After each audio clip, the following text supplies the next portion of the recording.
बिस्मिल्लाहिर्रहमानिर्रहीम। Dear student, अस्सलाम वालेकुम। कैसे हैं आप? उम्मीद है आप सब लोग खैरियत से होंगे। First year mathematics unit 2 matrices and determinants में हम एक्सरसाइज 2.4 के क्वेश्चंस सोल्व करेंगे। अब देखो, एक्सरसाइज 2.4 के क्वेश्चंस को सोल्व करने के लिए हमें डिटर्मिनेंट्स की सारी प्रॉपर्टीज़ के बारे में बहुत अच्छी तरह से पता होना चाहिए।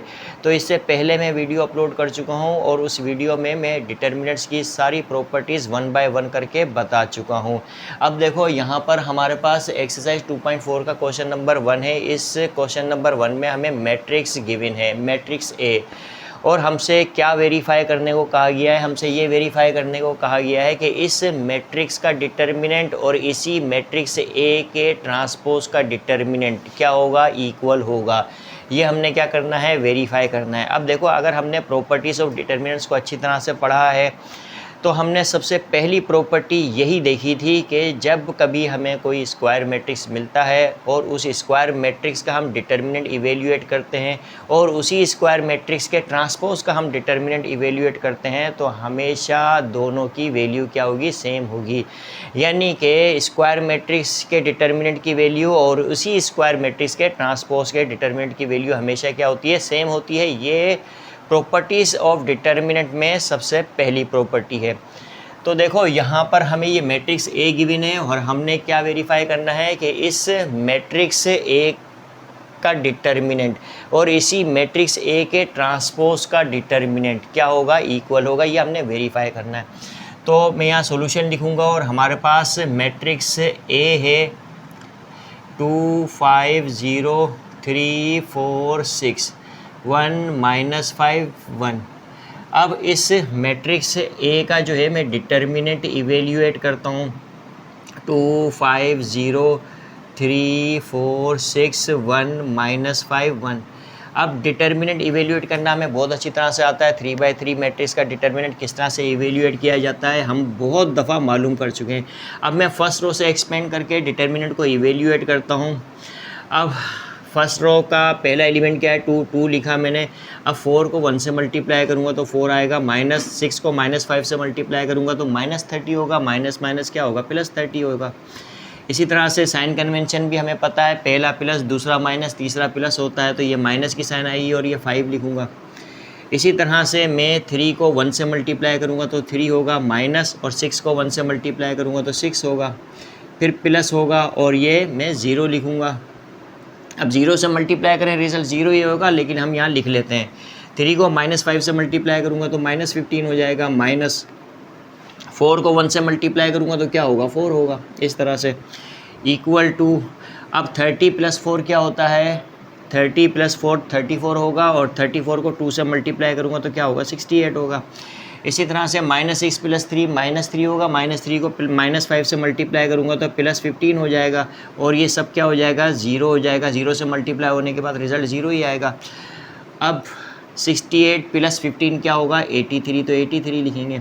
इसी तरह से हमने क्या किया कि इस मैट्रिक्स ए का डिटर्मिनेंट इवेल्यूएट किया, तो बिल्कुल उसी तरह से हम इस मैट्रिक्स ए के ट्रांसपोज का डिटर्मिनेंट इवेल्यूएट करेंगे। अब इस मैट्रिक्स ए के ट्रांसपोज क्या होगा? मैट्रिक्स ए का ट्रांसपोज, चलो मैं यहाँ लिख देता हूँ। यह हमारे पास मैट्रिक्स ए है, तो इस मैट्रिक्स ए का ट्रांसपोज क्या होगा? और ट्रांसपोज करना हमें बहुत अच्छी तरह से आता है। 2 5 0 3 4 6 3 4 6 1 -5 1 1 -5 1। तो ये क्या है? हमारे पास मैट्रिक्स ए है, और ये जो है हमारे पास इसी मैट्रिक्स ए का ट्रांसपोज है। अब इस मैट्रिक्स ए के ट्रांसपोज का हम डिटर्मिनेंट इवेल्यूएट करते हैं, तो किस तरह से करेंगे? 2 3 1 5 4 -5। इसी तरह से 0 6 1। अब यहाँ पर क्या करूँगा मैं? इक्वल टू, अब देखो यहाँ पर मैं फर्स्ट रो से एक्सपेंड करूँगा। 2 लिखा मैंने, 4 को 1 से मल्टीप्लाई किया 4 आया, -5 को यानी -5 को 6 से मल्टीप्लाई करूँगा -30 होगा, माइनस क्या होगा? +30 हो जाएगा, माइनस। अब ये 3 लिखूँगा। अब क्या करूँगा मैं? 5 को 1 से मल्टीप्लाई किया तो 5 आया, -5 को 0 से मल्टीप्लाई करूँगा तो 0 आएगा। इसी तरह से प्लस, और ये 1 लिखूँगा मैं। अब क्या करूँगा मैं? 5 को 6 से मल्टीप्लाई किया तो क्या आएगा? 30, माइनस, और 4 को 0 से मल्टीप्लाई करूँगा तो 0 आएगा। अब देखो, 4 प्लस 30 34 होगा, 34 को 2 से मल्टीप्लाई किया तो क्या आएगा हमारे पास 68 आ जाएगा। अब -3 को 5 से मल्टीप्लाई करूँगा -15 आ जाएगा, 1 को 30 से मल्टीप्लाई करूँगा तो क्या आएगा 30 आएगा। अब 30 -15 क्या होगा +15 हो जाएगा, +15 + 68 क्या होगा +83 हो जाएगा। अब हम यहाँ पर क्लियरली देख सकते हैं इस मैट्रिक्स ए का डिटर्मिनेंट और इसी मैट्रिक्स ए के ट्रांसपोज का डिटर्मिनेंट की वैल्यू जो है कि क्या ये सेम आई है। तो लिहाजा जो है कि यहाँ पर हम कह सकते हैं कि मैट्रिक्स ए का डिटर्मिनेंट और मैट्रिक्स ए के ट्रांसपोज का डिटर्मिनेंट क्या है, इक्वल है। तो लिहाजा क्या हो गया, ये वेरीफाइड हो गया। तो इस तरह से हमने एक्सरसाइज 2.4 का क्वेश्चन नंबर सॉल्व किया। अब हम क्वेश्चन नंबर 2 की तरफ बढ़ते हैं और क्वेश्चन नंबर 2 को सॉल्व करते हैं। क्वेश्चन नंबर 2 है without expanding prove each of the following. तो एक्सपेंड किए बगैर हमने क्या करना है, यहाँ पर प्रूव करना है। किस तरह से प्रूव करेंगे एक्सपेंड किए बगैर? देखो अब तक हम जितने भी स्क्वायर मैट्रिक्स का डिटर्मिनेंट इवेल्युएट किया, जैसे हमने 2/2 या 3/3 स्क्वायर मैट्रिक्स का डिटर्मिनेंट इवेल्युएट किया, तो हमने फर्स्ट रो से एक्सपेंड करके डिटर्मिनेंट को इवेल्युएट किया। किसी भी रो या किसी भी कॉलम से हम एक्सपेंड करके डिटर्मिनेंट को इवेल्युएट कर सकते हैं, लेकिन हमने मोस्टली जो है वो फर्स्ट रो से एक्सपेंड करके डिटर्मिनेंट को इवेल्युएट किया। अब यहाँ पर हमें किसी भी रो से या किसी भी कॉलम से एक्सपेंड करके प्रूव नहीं करना, ठीक है, बल्कि हमने करना यहाँ पर क्या है, प्रॉपर्टीज़ का यूज़ करके यहाँ पर इन क्वेश्चंस को प्रूव करना है। किस तरह से? देखो हम प्रॉपर्टीज़ ऑफ डिटर्मिनेंट बहुत अच्छी तरह से समझ चुके हैं, पढ़ चुके हैं। यहाँ पर ये जो हमें डिटर्मिनेंट गिवन है ये किसके इक्वल है, 0 के इक्वल है। ये डिटर्मिनेंट गिवन है ये किसके इक्वल है, 0 के इक्वल है। और ये हमने प्रूव करना है विदाउट एक्सपेंडिंग। किस तरह से? देखो अब हमें पता है किस तरह के मैट्रिक्स का डिटर्मिनेंट 0 के इक्वल होता है। प्रॉपर्टी नंबर 3 और प्रॉपर्टी नंबर 4 में हमें बहुत अच्छी तरह से पता है। देखो प्रॉपर्टी नंबर 3 क्या है? प्रॉपर्टी नंबर 3 में अगर किसी भी मैट्रिक्स की कोई भी 2 रो या कोई भी 2 कॉलम्स अगर आइडेंटिकल हैं यानी एक जैसी हैं तो उसका डिटर्मिनेंट 0 के इक्वल होता है। या प्रॉपर्टी नंबर 4 के अकॉर्डिंग किसी भी मैट्रिक्स की कोई भी, किसी भी मैट्रिक्स से मुराद किसी भी स्क्वायर मैट्रिक्स की अगर कोई भी एक कॉलम का हर एलिमेंट या किसी भी एक रो का हर एलिमेंट अगर 0 के इक्वल है तो उसका डिटर्मिनेंट 0 के इक्वल होता है। तो अब देखो यहाँ पर ये जो हमें डिटर्मिनेंट गिवन है इसकी कोई भी 2 रो या कोई भी 2 कॉलम अगर मैं आइडेंटिकल कर देता हूँ तो मैं ये प्रूव कर लूँगा कि ये 0 के इक्वल है। या कोई भी एक रो का एलिमेंट या किसी भी एक कॉलम के सारे एलिमेंट अगर मैं 0 बना देता हूँ तो फिर भी मैं ये प्रूव कर लूँगा कि ये 0 के इक्वल है। तो देखो यहाँ पर हमने करना क्या है, प्रॉपर्टीज़ देखे तो हमें जहन में अच्छी तरह से रहनी चाहिए। ख़ास तौर पे इनको प्रूव करने के लिए property number 3 and property number 4 हमारे जहन में अच्छी तरह से रहनी चाहिए। और ये दोनों प्रॉपर्टीज़ अभी अभी मैंने आपको बताई हैं। अब देखो सारे एलिमेंट्स को हम गौर से देखते हैं तो हमें करना क्या है कि किसी भी 2 रोज़ को आइडेंटिकल बनाना है या कोई भी 2 कॉलम कैसे भी करके आइडेंटिकल बन जाएं, ठीक है। या तो जो है कि किसी भी एक रो का हर एलिमेंट 0 हो जाए, ऐसा हम कर सकते हैं, तभी जो है कि हमारे पास डिटर्मिनेंट जब इवेल्युएट होगा तो वो 0 के इक्वल होगा। तो यहाँ पर हम देखते हैं, देखो किस तरह से क्या क्या हमें काम करना पड़ेगा। तो यहाँ पर हम देख सकते हैं रो 1 के एलिमेंट, रो 2 के एलिमेंट और रो 3 के एलिमेंट। रो 3 के एलिमेंट में हर एलिमेंट क्या है, सेम है। अब देखो यहाँ पर अगर मैं रो 1 के हर एलिमेंट में रो 2 का कोरेस्पोंडिंग एलिमेंट ऐड कर देता हूँ तो मेरे पास क्या हो जाएगा, x + y + z, x + y + z, x + y + z, यानी रो 1 का हर एलिमेंट सेम हो जाएगा। और वहाँ से मैं कॉमन ले लूँगा, जब कॉमन ले लूँगा तो रो 1 का हर एलिमेंट 1 हो जाएगा। इसी तरह से रो 3 का हर एलिमेंट 1 है, ठीक है। तो इस तरह से क्या होगा, रो 1 और रो 3 दोनों क्या हो जाएंगी, आइडेंटिकल हो जाएंगी। तो डिटर्मिनेंट किसके इक्वल होगा, 0 के इक्वल होगा। तो लिहाजा जो है कि हम क्या करते हैं, R1 में इस रो 1 के हर एलिमेंट में मैं क्या करता हूँ, ऐड करता हूँ रो 2 का कोरेस्पोंडिंग एलिमेंट, ठीक है। हम इस तरह से लिखेंगे, इसका मतलब इस R1 का मतलब ये है कि R1 में हम ऑपरेशन परफॉर्म कर रहे हैं और R1 में R2 के कोरेस्पोंडिंग एलिमेंट हम क्या कर रहे हैं, ऐड कर रहे हैं। यानी x प्लस वाई का कोरेस्पोंडिंग एलिमेंट क्या है, z है। तो x प्लस वाई में z ऐड करूँगा तो मेरे पास क्या होगा, x plus y plus z हो जाएगा। y प्लस z में x ऐड करूँगा तो x plus y plus z हो जाएगा। z प्लस x में y ऐड करूँगा तो x plus y plus z हो जाएगा। इसी तरह से रो 2 और रो 3 के एलिमेंट्स को हम एज इट इज़ लिखेंगे, z x y 1 1 1 इस तरह से। अब मैं क्या कर सकता हूँ, यहाँ पर देख सकते हैं हम अच्छी तरह से कि रो 1 का हर एलिमेंट क्या है, सेम है, यानी x plus y plus z है। अब यहाँ से मैं x plus y plus z common निकाल सकता हूँ, इजाज़त है यहाँ पर मुझे। ठीक है, तो मैं क्या करूँगा, taking x plus y plus z common, कहाँ से कॉमन निकालेंगे, फ्रॉम R1, रो 1 से हम कॉमन निकालेंगे। कॉमन निकाल लो, x plus y plus z common निकाला हमने। अब जब कॉमन निकालेंगे तो यहाँ क्या होगा, 1 होगा 1 होगा 1 होगा, और ये z x y 1 1 1 इस तरह से। अब हम यहाँ पर क्लियरली देख सकते हैं कि R1 एंड R3 आइडेंटिकल है, तो लिहाजा इसका डिटर्मिनेंट किसके इक्वल होगा, 0 के इक्वल होगा। यहाँ पे हम क्या कर रहे हैं, LHS को सॉल्व कर रहे हैं, ये याद रखना, किसको सॉल्व कर रहे हैं, LHS को सॉल्व कर रहे हैं। ठीक है, तो अब इसका डिटर्मिनेंट किसके इक्वल होगा, 0 के इक्वल होगा। क्यों 0 के इक्वल होगा, रो 1 एंड रो 3 आइडेंटिकल है। हम यहाँ पे लिखेंगे since R1 and R3 are identical, यानी एक जैसी हैं। और हमें पता है अकॉर्डिंग टू प्रॉपर्टी नंबर 3, अगर कोई भी दो रोज़ या कोई भी दो कॉलम्स आइडेंटिकल होती हैं तो उसका डिटर्मिनेंट 0 के इक्वल होता है। तो देयरफॉर डिटर्मिनेंट जो होगा वो किसके इक्वल होगा, 0 के इक्वल होगा। तो x plus y plus z मैंने लिखा, और इसका डिटर्मिनेंट किसके इक्वल है, 0 के इक्वल है। तो इंटू 0 कर दो तो रिजल्ट क्या आ जाएगा, 0, which is equal to RHS। तो ये क्या हो गया, यहाँ पे प्रूव हो गया। ओके, अब यहाँ पर नंबर 2 पर हमारे पास ये जो मैट्रिक्स, हमें मैट्रिक्स का डिटर्मिनेंट, किसी भी मैट्रिक्स का ये डिटर्मिनेंट हमें गिवन है और ये किसके इक्वल है, 0 के इक्वल है। अब देखो यहाँ पर हम क्लियरली देख सकते हैं कि यहाँ पर जो चीज़ें रो में लिखी हुई है वो यहाँ पर किस में लिखी हुई है, कॉलम में लिखी हुई है।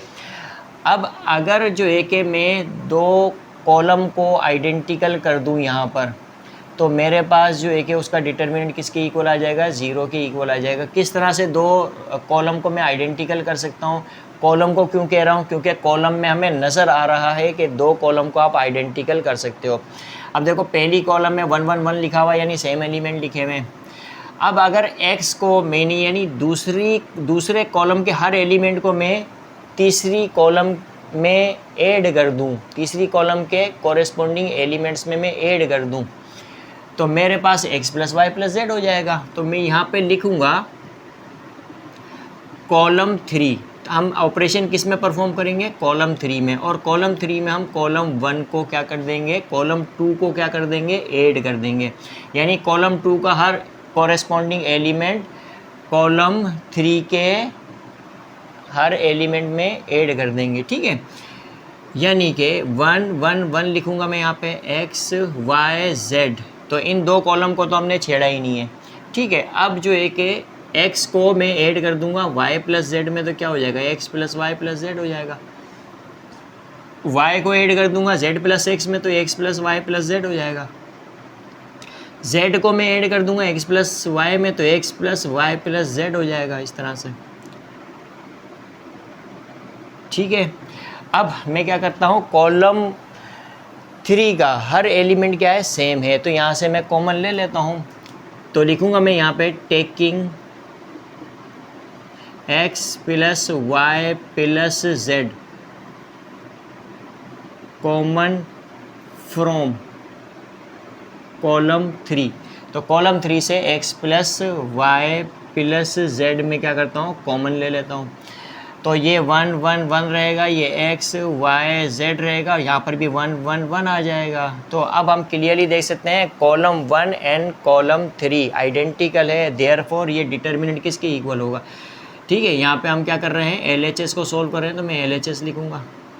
ठीक है, तो अब जो है कि हम यहाँ पे लिखेंगे सिंस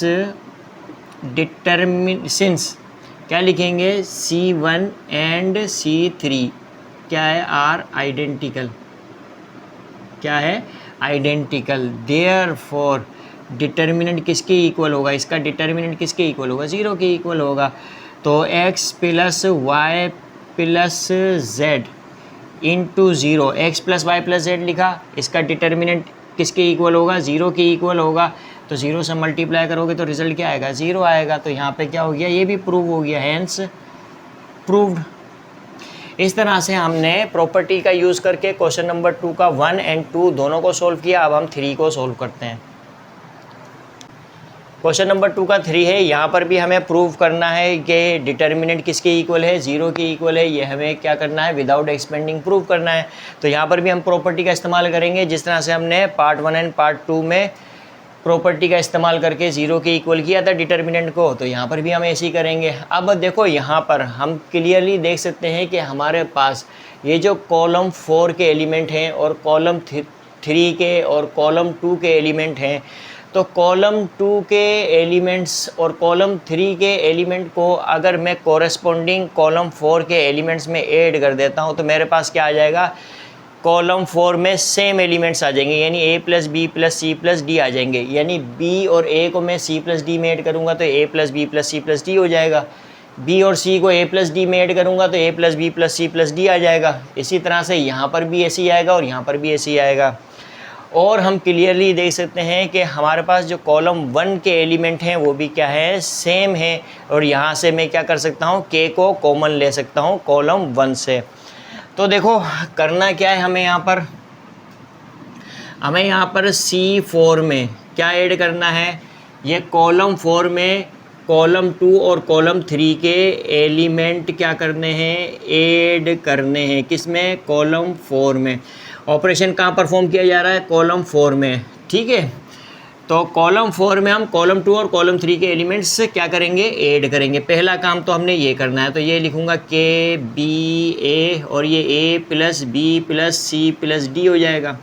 इसी तरह से के B C A plus B plus C plus D हो जाएगा।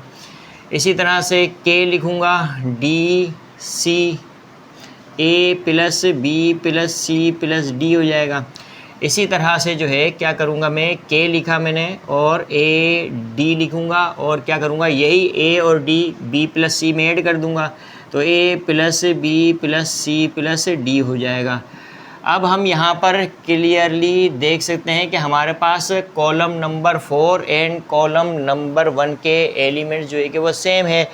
तो हम क्या करते हैं, यहाँ पर कॉलम 1 से k कॉमन ले लेते हैं और कॉलम 4 से a plus B plus C plus d common ले लेते हैं।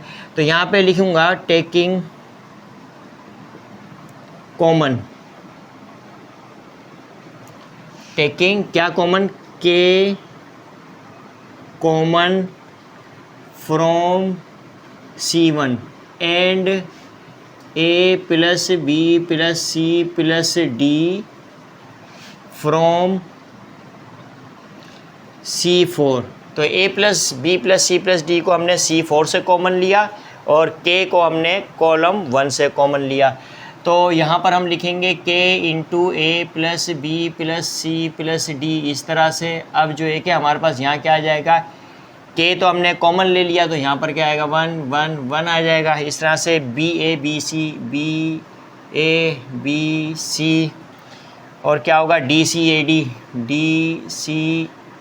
डी एज इट इज़ लिखेंगे। और कॉलम 4 से हमने a plus B plus C plus d common लिया तो यहाँ पर भी क्या आ जाएगा, 1 1 1 एंड 1, इस तरह से।